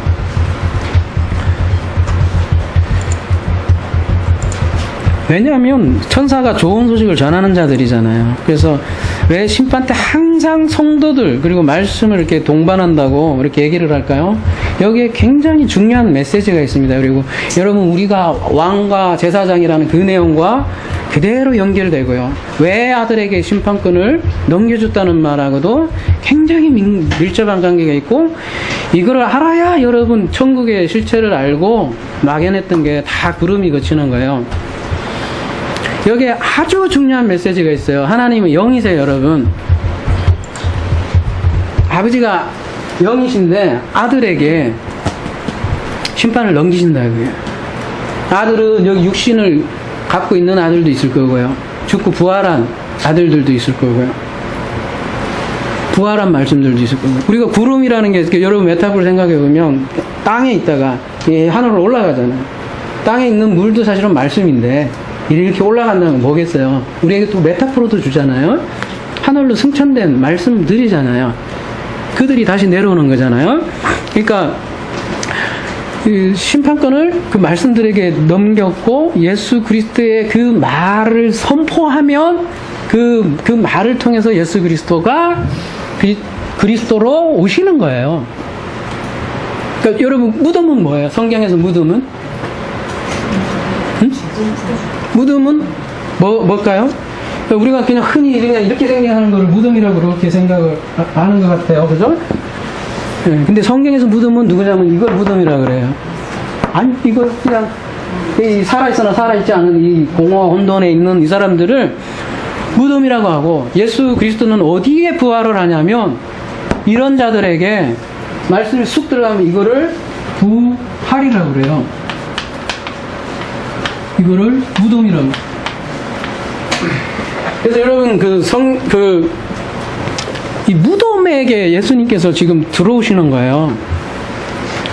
그래서 요한계시록은 엄격히 말하면 재림 얘기가 아니에요. 부활 얘기예요, 부활 얘기. 부활이요.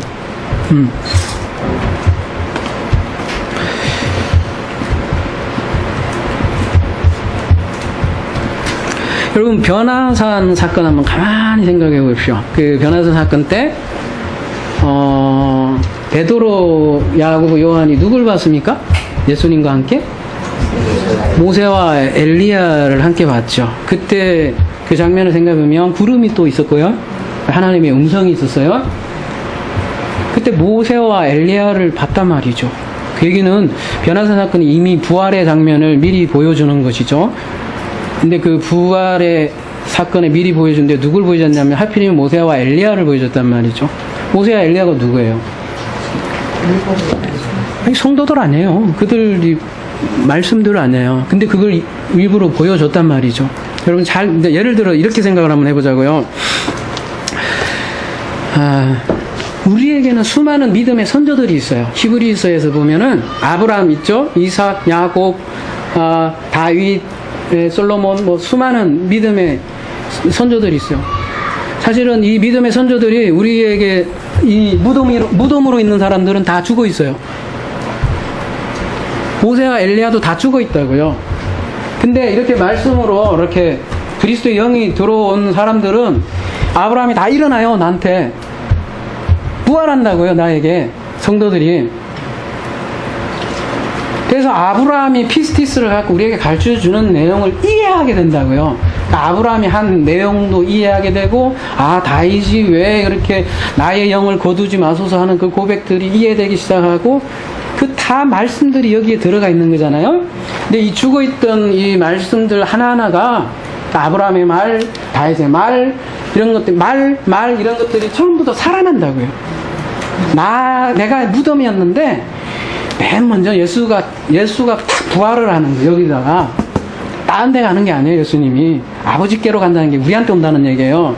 그러니까 내가 무덤인데 이 무덤의 부활이 나한테 부활을 한다고요. 우리가 첫째 부활이라고 하잖아요. 요한계시록 20장에 보면 그 첫째 부활은 내 부활이 아니에요. 그래서 엄밀히 따지면 그분이 먼저 예수님이 부활을 하고 내가 나중에 죽으면 그게 두 번째 그게 내 부활이 되는 거예요. 지금은 예수님이 내 무덤에 오시는 거예요. 그거를 첫째 부활이라고 그래요. 이거를 거듭남이라고 하는데, 사람들은 대부분 부활하면 그냥 나중에 죽어서 몸하고 육신이 이렇게 귀신처럼 아담부터 있던 사람들 다 무덤에 올라나와서 어떻게 생각해요? 왼쪽에 있는 애들은 다 부관참시. 부관참시라는 게 뭔지 알죠? 죽였다가 다시 살아나서 다시 모가지 자르는 거. 하나님이 그렇게 본다니까요. 지금 그 기독교에서는요. 그게 아니에요. 그게 아니고 죽어있던 나의 무덤에서 모세와 엘리야가 살아나는 것을 본 게 베드로가 본 거예요. 그게 변화산 사건이에요. 그러니까 여러분도 그 변화산 사건들이 이게 공간보고서가 이게 뭔 얘기로 보면 안 되고 내 안에서 그 얘기구나 변화산 사건이. 여러분도 변화산 사건을 봤을 때 너희가 죽기 전에 인자가 왕권을 가지고 오는 것을 보리라 그렇게 예수님께서 얘기하시는 거라고요.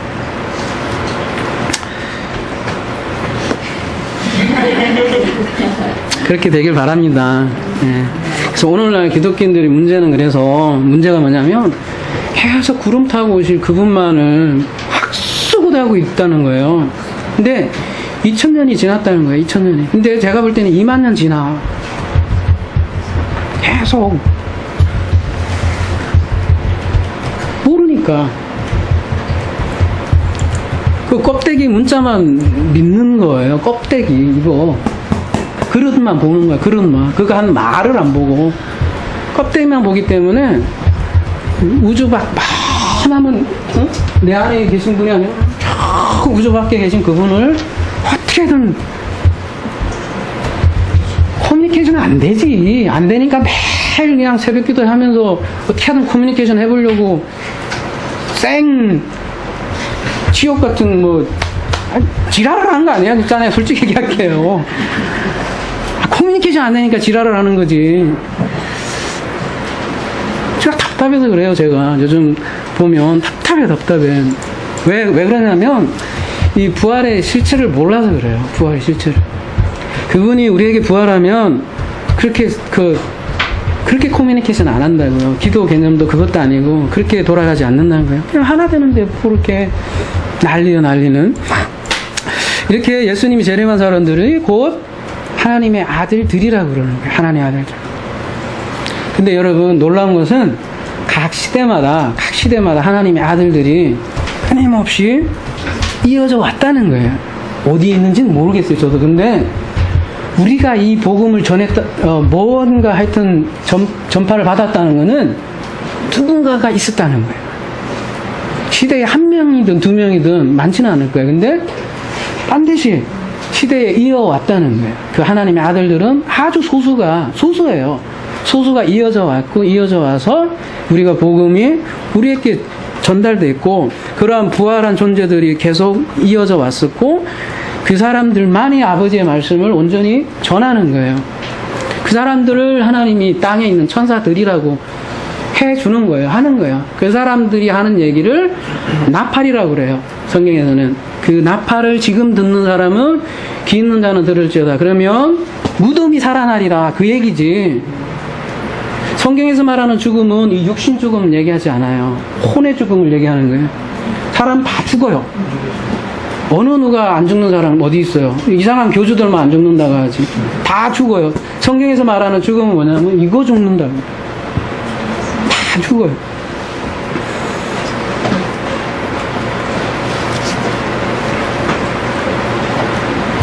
그래서 지금 오시는데요. 오늘 본문은 천사와 함께 말씀이 선포되어질 때 그 나팔 소리를 지금 성령에서 듣고 무덤에서 살아난다는 거예요.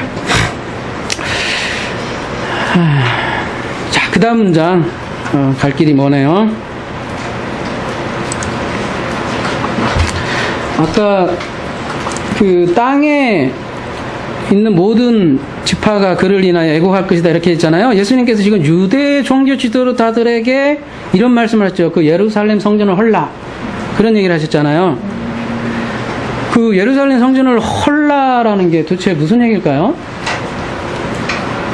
지금으로 얘기하면, 쉽게 얘기하면 너희들이 지금 가지고 있는 니들이 생각하는 정통 신학이라고 생각하는 거 다 깨라, 그 얘기하고 똑같대요. 지금은 그들이 생각하는 그 예루살렘은 정통 신학 아니에요? 그들이 가지고 있는 철저하게 자기네들은 선민민족을 행했는데 그 다 예루살렘 성전 깨라. 하나님을 잘못 알고 있었잖아요. 그리고 다시 새 성전 져라. 그리고 본인이 샘플 보이시잖아요. 그죠? 자기가 죽고. 그리고 회개라는 뜻이 뭔지 아세요? 슈브예요. 히브리어로 슈브인데, 키 걸려가지고.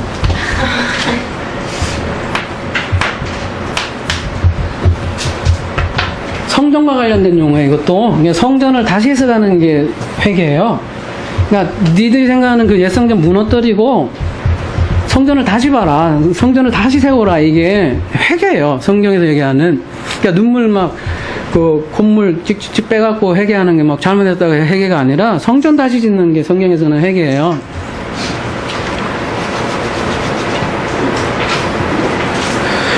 그래서 그 천국이 내 안에서, 성전을 다시 지면 천국이 내 안에서 이루어지잖아요. 나라는 성전 안에서. 그거를 성경에서 뭐라고 얘기하냐면, 뭐라고 하죠? 그거를 여러분 천지창조라고 그래요. 네. 우주 창조를 얘기하지 않아요. 성경에서는 우주 창조는 그냥 그림이고, 그 진짜를 얘기하는 건 우리 창조예요. 우리. 네. 천지가 개벽되는 거예요. 이 새 성전이 우리가 바뀌면 진짜 새로운, 그야말로 새하늘과 새 땅이 우리가 되는 거죠. 창세기가 그렇지 않습니까? 그 땅과 하늘을 지었다는 것은 땅의 존재들을 하늘의 존재들로 만들겠다는 하나님의 언약이라고요. 하늘들이 되는 거예요. 우리가 하샤마임, 거기에 물들이 있다, 거기에 진리들이 있다, 거기에 말씀들이 있다, 거기에 내가 거하겠다. 하나님께서 계속 그렇게 얘기하시잖아요. 우주 창공에 거하는 게 아니라 바로 거기 진짜 성전에 내가 거하겠다, 그렇게 얘기하는 거라고요. 그러니까 아직도 많은 사람들이 천국이 그러니까 어디에 막 멀리 있다고 생각을 하는 거예요.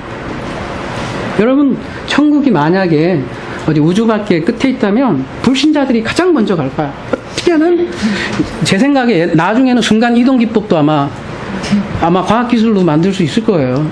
그 순간 이동으로 푹 가갖고 인터스텔라 보세요. 그러면 이렇게 블랙홀 이렇게 웜홀 이렇게 해갖고라도 사람들은 끝내 2만 년, 2억 년 후에는 순간 이동 만들어 버리더라도 가봤는데 없네 이럴 거라고요.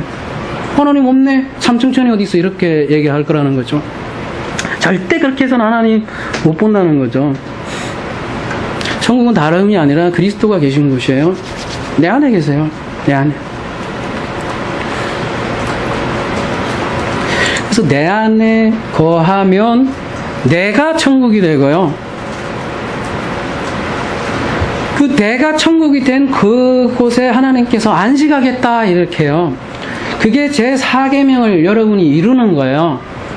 안식일을 거룩히 지키라, 이게 주일날을 애써 총으로 사수하라는 게 아니라 네가 안식되어라, 그 얘기예요.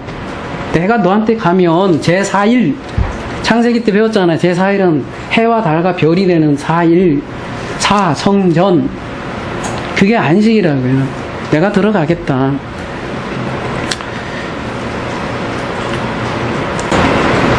예수님께서 천국이 가까이 왔다, 자기 자신을 얘기하잖아요. 여러분 안에 천국이 있습니다. 여러분 안에 천국이 성취되는 거예요. 이 사실을 우리가 꼭꼭 잊지 말고 더 이상 이제 하늘을 바라보지 않고 여러분 자신을 잘 바라보길 바라요. 천사들도 그러잖아요. 승천할 때 왜 하늘만 쳐다보냐? 응? 니들이 서 있는 곳은 땅인데. 여러분 자꾸 먼 곳에서 신비를 찾지 마세요. 정말 신비는 어디에 있는지 곰곰이 생각해 보자고요. 여러분, 천국이 이루어지지 않은 자들은 아직도 첫째 부활을 경험하지 못한 자들이고요. 이러한 사람들은 설령 천국에 들어가도 거기가 지옥이에요. 예, 그렇게 되어 있어요. 그래서 이렇게 새 성전이 된 사람, 천국이 된 사람, 첫째 부활이 된 사람만 다음과 같이 고백할 수 있어요. 마지막 뭐라고 돼 있어요? 나이 아멘. 이렇게 해서 나이 아멘. 어떻게 해요? 진리입니다. 확실히 진리입니다. 이렇게 얘기를 합니다. 결론을 맺겠습니다. 예수님은 구름을 타고 오시는 손오공 같은 분이 아닙니다. 하나님은 영이십니다. 예수를 죽고 우리 안에 부활하는 것이 구름과 함께 오시는 예수님입니다. 근데 혼자 오는 것이 아니라 성도들과 함께 오신대요. 그래서 내 안에 죽어있던 모든 믿음의 선조들이 내 안에서 부활하는 것이요. 그래서 내 안에 변화산 사건을 목격하는 거예요. 이러한 자들만 진정으로 천국이 무엇인지 알고 천국을 목도하고 산다는 거예요.